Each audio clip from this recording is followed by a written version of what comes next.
The amount of times that you argue with your parents is actually crazy. I will say that I will argue more with my mom than my dad. My dad is more laid back, more chill, and he will just understand everything. Not that my mom is not understanding, but my dad is the kind of person that he will just hear you more, understand where you're coming from, understand your point of view, right? My mom is really proud on her point of view, but she's an amazing person. The thing is that just like sales, just like color grading, if you're into cameras, just like any other sport, disagreeing with your parents is a skill that you must learn in your life. That way, you can have more peace of mind.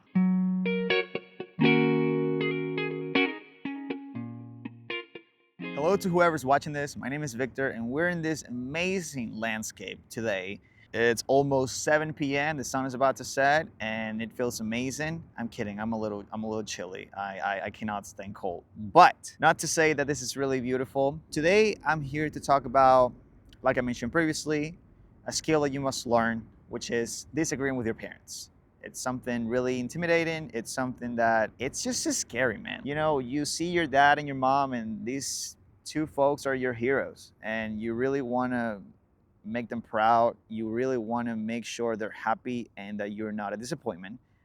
So every single time that there's an argument, there's something that is going to get things a little heated, you step out or you start shaking or whatever the case may be. So today I'm here to tell you on how to work on that feeling, because ultimately it's a skill. It's something that you have to work and understand. Usually family wants you to treat family right.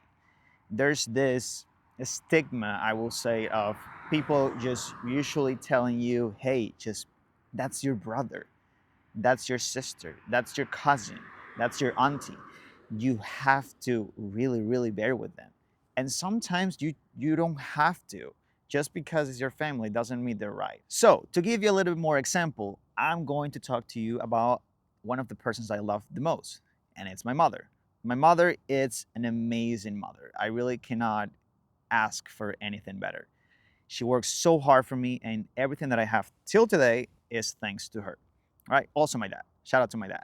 Me and her, we argue a lot. The thing is that I don't like to argue a lot. I've learned that so far. I've learned how to be empathetic, and I've learned how to just be quiet and not use my energy on arguments that do not matter. But my mother, on the other hand, she does likes to argue about every little thing.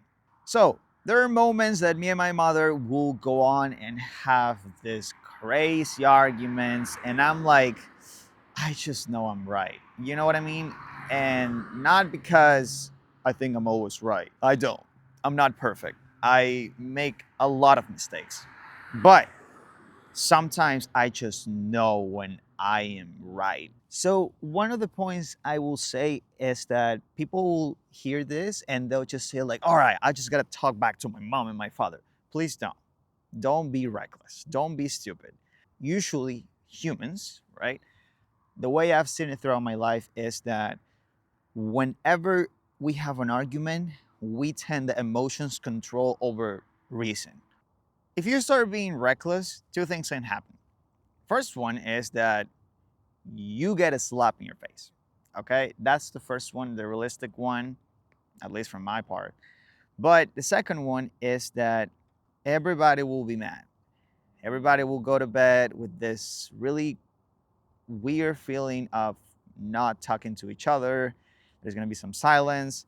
And then who's going to be the bigger person to step up and break the ice like nothing happened? All right, with that being said, you don't have to be reckless. You have to understand the situation. Try to be the bigger person and really commit yourself to be quiet, listen. But if there's something that you do not agree with, you can go ahead as an adult and say, I don't agree. And then prove your point with facts, not with emotion. But how do I learn this skill, Victor? In order for you to learn this skill, you should learn yourself. You should learn what triggers you. How do you get in moments of tension? So far in life, I've had a lot of arguments with my mother, with my father, with a lot of people in my family. And at the beginning, it was hard for me to really put my emotions over actions or thoughts, and I'll just cry. I'm a crier, so I'll just cry. Now I got to the point where I'm really good at it. Really take a deep breath. I think that's a really good tip that I can give you.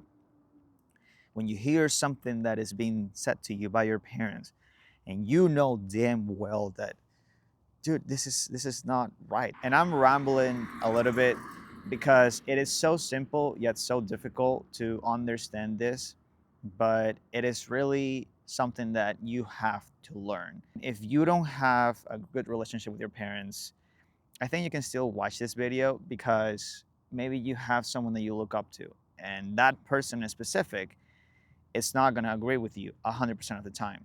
Arguments are normal. Someone not agreeing with you, it's completely okay. What happens quite often is that the biggest arguer that you'll have in your entire life, it's going to be them. My dad has the greenest eyes possible. I cannot look at those men's eyes and tell him he was wrong. I just couldn't. And it was really hard until one day I was like, stop gambling. So I told him that, and then he understood. I feel sometimes our parents want that we tell them what they're doing wrong. We're just not ready for it, but you can be ready for it. All right, sun is coming down on us. I've spent quite a lot of time doing this video because I honestly, if you made it this far, I was not knowing what to say. I'm here to give you some help to whoever's watching this. It's something that I feel really close to home. Like I said before, I argue with my mother quite often over stupid stuff. It's become so normal to me, and I think to her, that we both can be wrong, or she can be wrong, and I tell her what's wrong, or I can be wrong, and then she tells me what's wrong. So we've got really good about it, and we respect each other, we tell each other, and after that, we say, I love you, and we go to our beds loving each other, not hating each other, which is a big part. You never know what's gonna be the last time you see that person. It's like Spider-Man. Whenever he fights with Uncle Ben, and then Uncle Ben dies.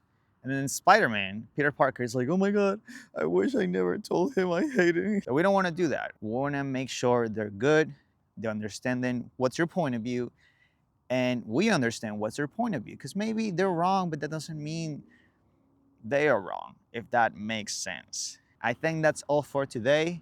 Like I said, the sun came down. We got no more sunlight. So subscribe, like, and do all those things. Look what I'm doing with my feet. I don't even know, but I'm cold. I'm shivering, bruh. So I love you guys. Bye-bye.